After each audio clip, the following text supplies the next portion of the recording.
मंत्रिपदाची शपथ घेणार आहात, काय सांगा? मंत्रिपदाची शपथ मी घेणार आहे. मला खूप आनंद आहे. तो आनंद माझ्यावर निष्पाप प्रेम करणाऱ्या लोकांच्या सतत माझ्याबरोबर संघटन त्यांचं उभं करण्यामुळे आहे.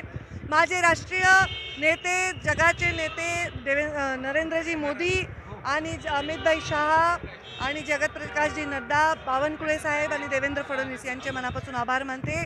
त्यांनी मला ही संधी दिली. 14 मध्ये देवेंद्र फडणवीस जेव्हा मुख्यमंत्री झाले पहिल्यांदा, तेव्हाही मी त्यांच्या टीममध्ये होते आणि आताही मी त्यांच्या टीममध्ये आहे. मला याचा आनंद आहे. मंत्रिपदामध्ये किती महिलांची वर्णी लागली आहे? आता मला ते माहीत नाहीये. मी विमानात होते, तुम्हीच सांगा.